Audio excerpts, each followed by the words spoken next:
I paid off my parents' mortgage, every single cent. And then they turned around and handed the keys to my sister, just like that. When I confronted them, my mother looked me straight in the eye and said, "The house was always going to be for your sister, dear," as if the $100,000 I poured into saving their home meant absolutely nothing. As if I meant nothing. I thought I was helping my family. I thought I was being a good daughter, but I was just being used.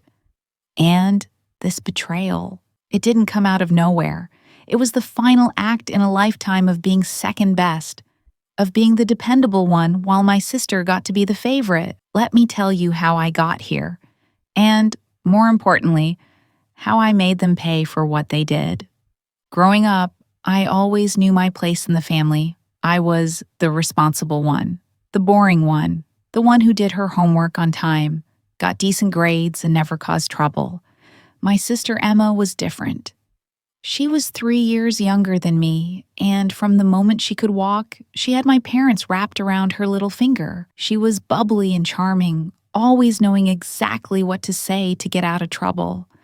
I remember being 12 years old, doing the dishes after dinner like I did every night, while Emma sat in the living room watching television. When I asked my mom why Emma never had to help, she just patted my shoulder and said, I was so much better at it, that I was mature for my age, that Emma needed more time to grow up. I believed her. I actually believed that being the responsible one was a good thing, that my parents appreciated me. But looking back now, I see it for what it was. They were training me to accept less while giving more, training me to be their safety net while Emma got to be their pride and joy. Every school achievement I earned was met with a nod and a good job. Every mediocre report card Emma brought home was celebrated like she had won a Nobel Prize. My high school graduation came and went with a small dinner at home. Emma's graduation 3 years later had a huge party with all our relatives invited. The pattern continued into adulthood. I went to a state college, working part-time to help cover costs because my parents said money was tight. I studied accounting because it was practical, because it would lead to a stable job. I graduated with minimal debt and got hired at a decent firm right away. I was proud of myself. I had done everything right. Meanwhile, Emma went to an expensive private college 2 states away. My parents took out loans to help her because she just had to go there. She changed her major 4 times and took 6 years to graduate with a degree in communications that she never used. When I bought my first car with money I had saved, my parents said it was nice. When Emma wrecked her car 6 months after getting her license, they bought her a brand new one because she felt so terrible about the accident and needed cheering up. When I got my first apartment, I had to furnish it slowly, piece by piece, hunting for deals at thrift stores. When Emma finally moved out of their house at 25, they bought her a whole bedroom set and paid her first 3 months of rent because she was struggling to get on her feet. I told myself it was fine. I told myself that I was independent and strong, that I did not need their help. But deep down, it hurt. It hurt every single time. I just wanted them to be proud of me. I wanted them to see how hard I worked, how much I sacrificed. I wanted to matter to them as much as Emma did. But no matter what I did, it was never enough. Emma was the sun, and I was just a distant star they barely noticed. My parents bought their house when I was 15. It was a modest 3-bedroom home in a quiet neighborhood, nothing fancy, but it was theirs. They talked about how it would be our family home forever, how maybe one day their grandchildren would play in the backyard. My dad worked in sales, and my mom was a part-time administrative assistant. They made enough to get by, but they were never great with money. They bought things on impulse, took vacations they could not quite afford, and never seemed to save anything for emergencies. By the time I was 32, they had refinanced that house twice. They had pulled out equity to pay for things I was never quite clear on. Emma's college, definitely. Some medical bills, possibly. A kitchen renovation they insisted they needed, certainly. And then the financial crisis of their own making finally caught up with them. My dad's sales job was not bringing in what it used to, and my mom had cut back her hours to part-time because she said the work was too stressful. They were 3 months behind on their mortgage payments and facing foreclosure. My mom called me on a Tuesday evening. I remember it clearly because I had just gotten home from work and was looking forward to a quiet night. Her voice was shaking when I answered. She said they needed to talk to me about something serious. My stomach dropped. I thought someone was sick. I thought something terrible had happened. In a way, I guess it had. She explained the situation with the mortgage. She cried. She said they were going to lose the house they had worked so hard for, the house with all our family memories.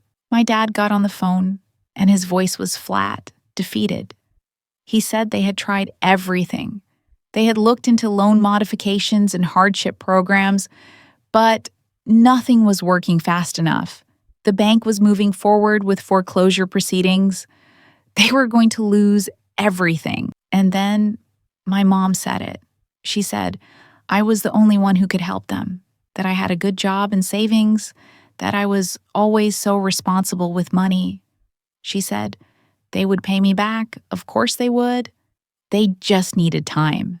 They needed someone to believe in them, to give them a chance to get back on their feet. She said, family helps family, and they had always been there for me. That last part almost made me laugh. Always been there for me? When? But I did not say that. Instead, I felt that old familiar pull, that desperate need to finally be the daughter they appreciated. I thought that maybe this was my chance. Maybe if I saved them, if I did this huge thing for them, they would finally see me. They would finally value me the way they valued Emma. I told them I needed to think about it. I spent 3 days going over my finances. I had been saving for years. I lived modestly, put money away every month, and had built up a solid emergency fund and retirement account. The amount they needed to catch up on the mortgage and get current was not enough to wipe me out. But it would take a significant chunk of my savings, about $40,000. I called them back and said I would help with the back payments. My dad actually cried. My mom kept saying thank you over and over, that I was saving their lives, that they would never forget this. It felt good. It felt really good to hear that gratitude in their voices. For once, I was the hero. But then, a month later, they called again. Things were worse than they thought. My dad had lost his sales job entirely, they could not make the current mortgage payments, and they were going to fall behind again. Everything I had paid would be for nothing if they lost the house now. My mom said they understood, if I could not help anymore. She said I had already done so much. But then she mentioned how Emma had offered to move back home to help save on her rent and contribute. But, of course, that would not be possible if they lost the house. She painted this picture of the family falling apart, of everyone suffering. I felt trapped. I had already put in $40,000. Walking away now meant losing that investment completely. Maybe if I helped a bit more, just until my dad found another job, they could stabilize. We had a family meeting at their house. Me, my parents, and Emma. My dad laid out a plan. If someone could pay off the remaining mortgage balance, about $60,000 more, they would own the house free and clear. Then, their only expenses would be property taxes, insurance, and utilities. With my mom's part-time income and whatever my dad could bring in with side gigs until he found something permanent, they could manage that. Emma said she would move back home and contribute $300 a month. $60,000. Combined with what I had already paid, that would be $100,000 total. It was most of my savings. It was years of careful planning and sacrifice. But I looked at my parents' faces, at how desperate they seemed, And I thought about that house. I thought about my childhood bedroom, about the backyard where we had barbecues. I thought about how maybe finally this would be the thing that made them see me as more than just the responsible one. This would make me matter. I negotiated terms. I said I would pay off the mortgage, but I wanted legal documentation. I wanted a promissory note stating they would pay me back over time. Or if they ever sold the house, I would get my investment back first. My dad seemed a bit offended that I did not just trust them, but my mom quickly agreed. She said, of course, that was totally fair. We drew up a simple promissory note. Nothing fancy, just a document stating they owed me $100,000 to be repaid over 15 years or upon sale of the property. We all signed it. I had it notarized. And then I paid off their mortgage. I watched my savings account balance drop and tried not to feel sick about it. I told myself it was an investment. I told myself I was doing the right thing. My parents threw a little thank you dinner. Emma made a toast about how I was the best sister and daughter anyone could ask for. For a brief moment, I felt like I belonged, like I was finally part of the inner circle. That feeling lasted about 3 months. My dad did not find another sales job. He did a few side gigs here and there, but nothing stable. Emma moved back home like she promised, but I never saw any evidence of her contributing that $300 a month. When I asked my mom about the repayment plan, she said they were still getting on their feet. And could I just be patient? I was patient. I was patient for 2 years. During those 2 years, I watched my parents take a vacation to Florida. I watched them buy a new living room furniture set. I watched Emma move out again after only 8 months because she said living at home was cramping her style. When I brought up the promissory note, my dad got defensive. He said they were doing their best, that I was being greedy, that they had raised me and fed me for 18 years, and I never paid them back for that. My mom was gentler, but no less dismissive. She said I made good money and did not really need the funds right now, and they would pay me back eventually when things were better. I started to feel anxious every time I thought about that money. I had depleted my safety net for people who did not seem to appreciate the sacrifice, but they were my parents. I kept telling myself that eventually they would do right by me. I kept holding on to that hope. Then, 3 months ago, everything shattered. I stopped by their house unannounced on a Saturday afternoon. I had been at a store nearby and thought I would just drop in to say hello. I knocked, but no one answered, which was weird because both their cars were in the driveway. I used the key they had given me years ago and let myself in, calling out as I entered. I heard voices in the kitchen. As I walked closer, I realized it was my parents and Emma. They were laughing about something. I was about to join them when I heard my mom say Emma's name, followed by the word house. Something made me stop in the hallway. Something made me stay quiet and listen. My dad was saying that the paperwork was almost finalized, that the lawyer said it would be done by the end of the month. Emma squealed with excitement. She said she could not believe she was going to be a homeowner. My mom laughed and said they were so happy to do this for her, that she deserved it, that this house would be a wonderful place for her to build her future. I felt like the floor dropped out from under me. I walked into the kitchen. All 3 of them jumped. The looks on their faces were not just surprise. There was guilt there. They knew exactly how bad this looked. I asked them, very calmly, what paperwork they were talking about. There was a long silence. Emma looked at our parents. My dad cleared his throat. My mom folded her hands on the table and would not meet my eyes. Finally, my dad said they were transferring the house into Emma's name, that they had discussed it and decided it was the best thing for the family. I could not breathe. I asked them if this was a joke. My mom finally looked at me and said they knew I would be upset, which was why they had not told me yet. They were planning to sit me down and explain everything. I asked what there was to explain. I had paid off their mortgage. $100,000. They owed me that money. The house was collateral, as stated in the promissory note. My dad waved his hand dismissively. He said the promissory note was just a formality to make me feel better at the time, that I could not actually expect them to pay back that much money, that the house needed to stay in the family, and since Emma was struggling more than I was, it made sense to give it to her.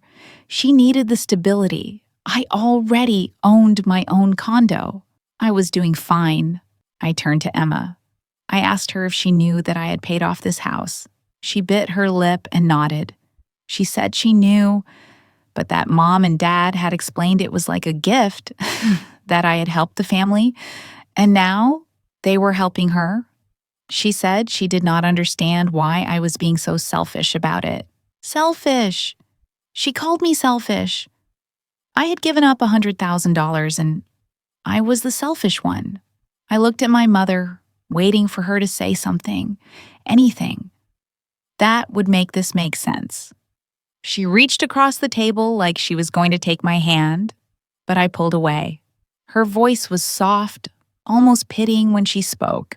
She said, "The house was always going to be for your sister, dear." Those words hit me like a physical blow. Always going to be for Emma. Always. They had known from the beginning, when they asked me for help, when they cried and begged and made me feel like I was their only hope. They had already planned to give it to Emma. I had never been saving their home. I had been buying my sister a house. And they had lied to me, manipulated me, used me. I asked about the promissory note. My dad actually rolled his eyes. He said I could take them to court if I wanted, but good luck with that. Family court judges do not like it when children sue their parents. It would make me look vindictive and cruel. Besides, they would just say the money was a gift. My signature on the note did not mean anything if they contested it. I left without another word. I got in my car and drove home in a daze. I sat in my condo, staring at the walls, trying to process what had just happened. My entire body felt numb. For the first few hours, I kept waiting for one of them to call, to apologize, to say it was all a misunderstanding. But no one called. That night, I could not sleep. I lay in bed replaying every conversation, every moment from the past 2 years. I thought about how my mom had dismissed my questions about repayment, how my dad had guilt-tripped me about them raising me, how Emma had smiled at that dinner and called me the best sister ever, all while knowing they were planning to steal from me. Because that is what this was. Theft. The next morning, I called a lawyer. I brought all my documentation, the promissory note, the bank statements showing my payments, every text and email I had saved. The lawyer, a woman in her 50s named Patricia, reviewed everything carefully.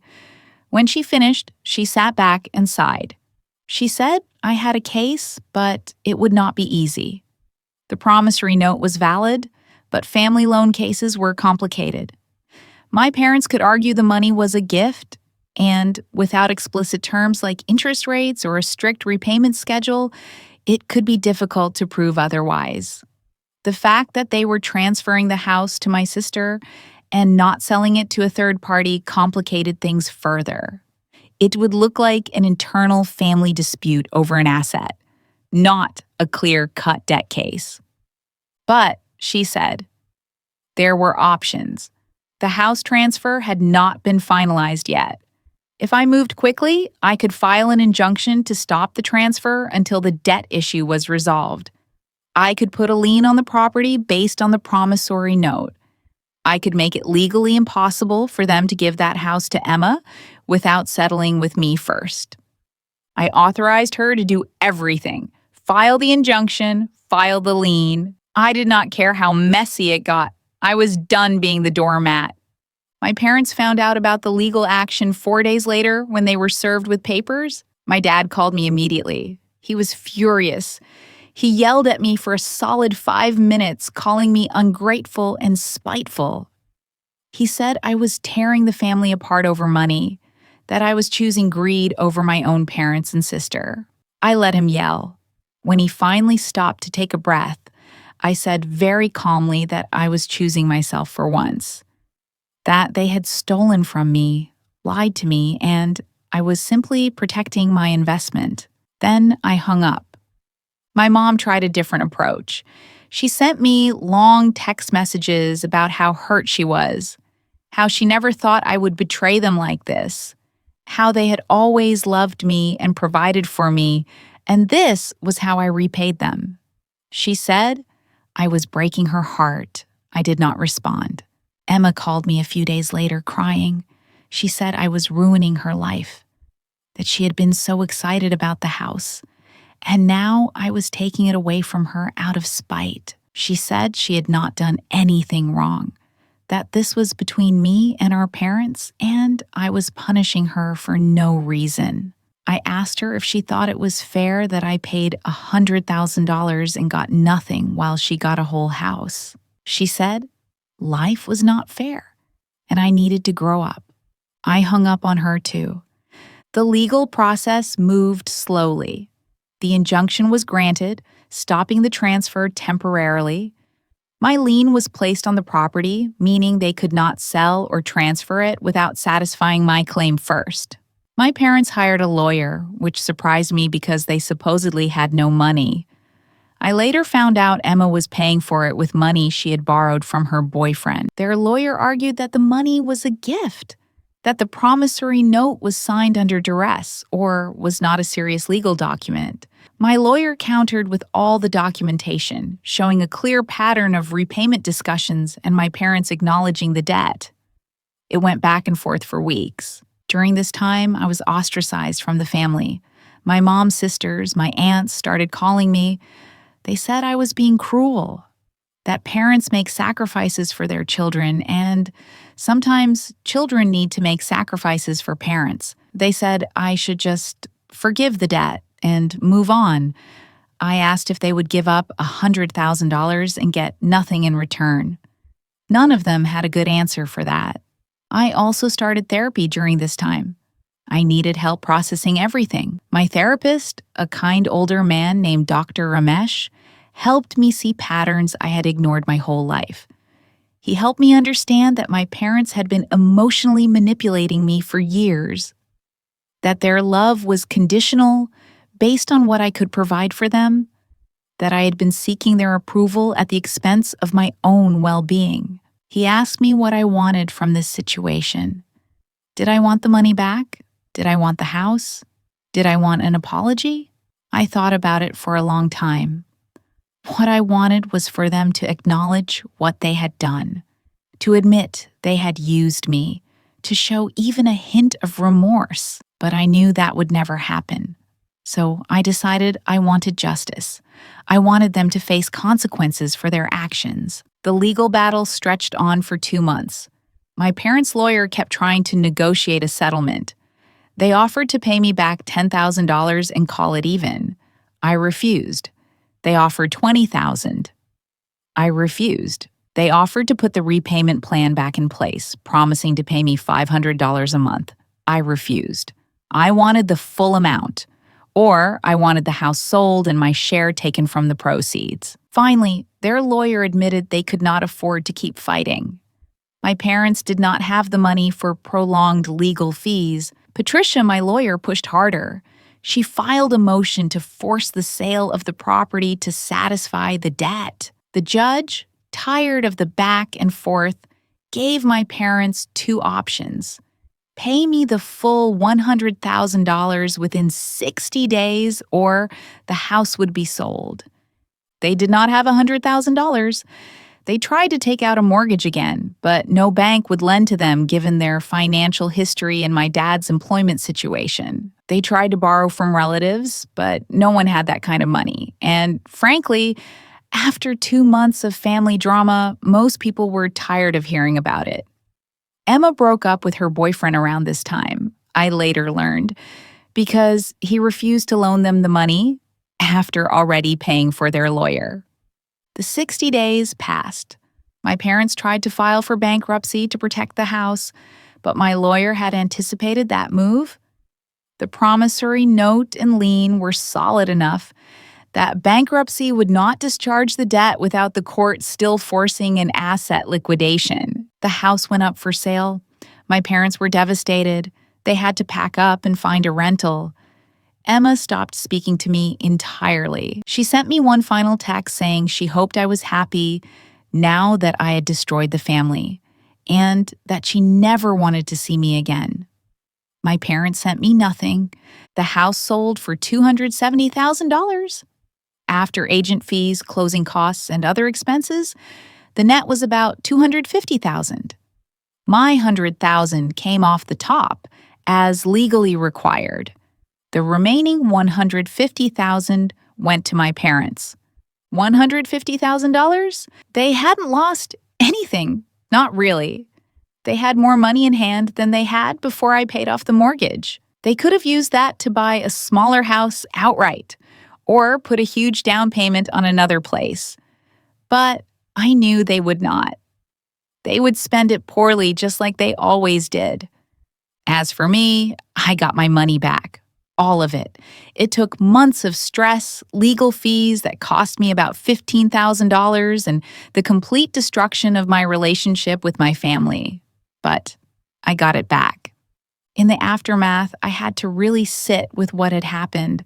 I had to accept that my parents did not love me the way I wanted them to.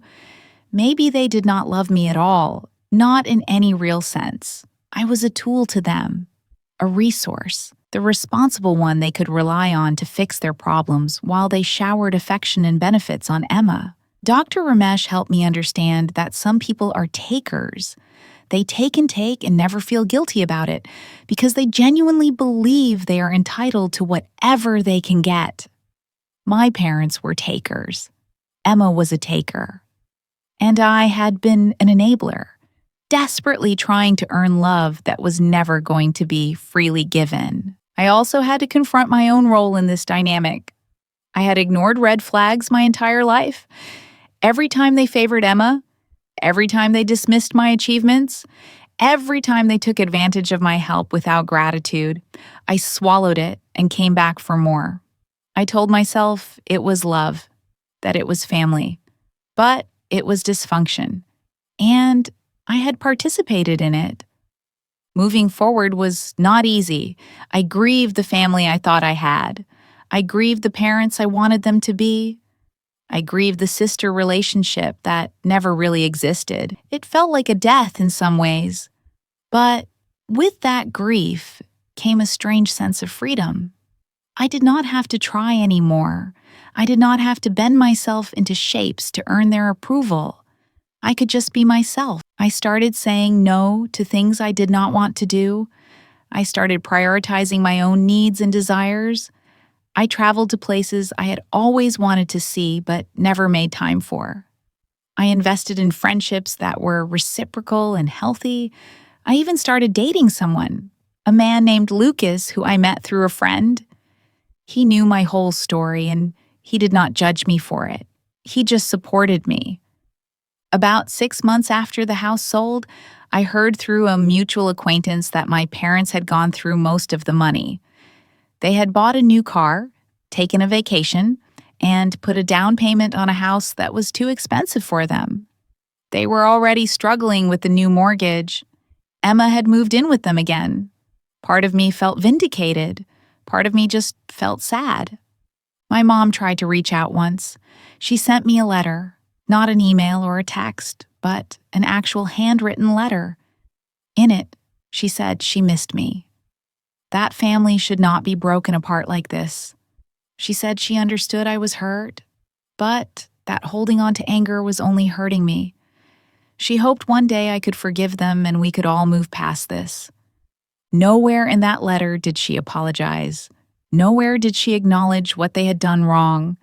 It was all about my anger, my unforgiveness, my inability to move past it, like I was the problem. I did not respond. There was nothing to say. An apology without accountability is just manipulation. My aunt stopped calling after a while. The family gossip moved on to other things.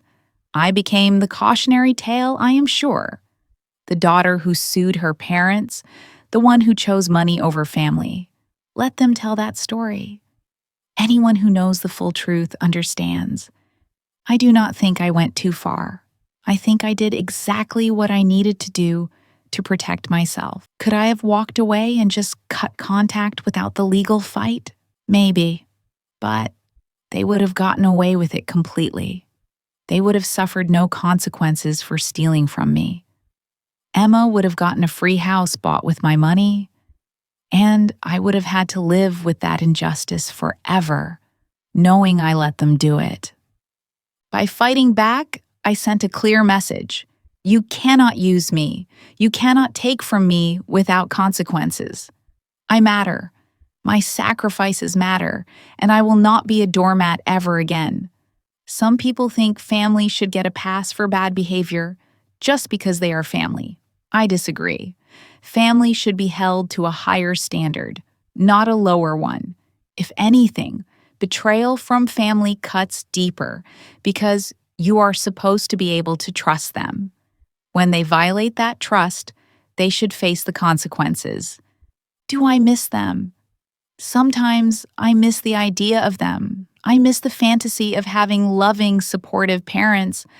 But I do not miss the reality. The reality was painful and one-sided. The reality was me giving everything and getting nothing but more demands in return. I am better off now. My life is quieter, but it is peaceful. I have people in my life who genuinely care about me, who see my worth, who do not measure my value by what I can do for them. I have self-respect. I have boundaries. I have a future that I am building for myself, not sacrificing for people who do not appreciate it. If I could go back and do things differently, I do not think I would. Every painful step led me to where I am now. It taught me lessons I desperately needed to learn. It forced me to stop being complicit in my own mistreatment. It gave me the strength to walk away from toxicity, even when that toxicity wore the mask of family. Would I recommend others do what I did? That depends. If you are being used, if you are being taken advantage of, if your family treats you like an ATM with no regard for your feelings or your sacrifices, then yes, stand up for yourself, set boundaries. Do not let guilt or obligation keep you trapped in a dynamic that diminishes you. You deserve better. But also understand that standing up for yourself comes with costs. You might lose relationships, you might be vilified, you might have to sit with the grief of accepting that the people you loved do not love you back the way you needed. It is painful, but sometimes pain is the price of freedom. As for my parents and Emma, I genuinely wish them well. I hope they figure out their lives. I hope they learn to manage money better. I hope Emma grows up and learns that the world does not owe her anything. I hope my parents eventually realize the damage they did, though I am not holding my breath. But their journey is no longer my responsibility. I carried them for long enough. I am done being the responsible one who gets nothing in return. I am done sacrificing myself on the altar of family obligation. I am done waiting for crumbs of affection from people who should have loved me unconditionally. I gave them every chance to do right by me. They chose not to. Now, I choose myself. So, what would you have done in my situation? Do you think I went too far by taking legal action, or do you think I should have pushed even harder? Have you ever been betrayed by family in a way that completely changed how you saw them? I would love to hear your thoughts and stories in the comments below. If you found this story compelling, please hit the like button, subscribe for more revenge stories, and share your thoughts in the comments below. Thanks for watching, and I will see you in the next one.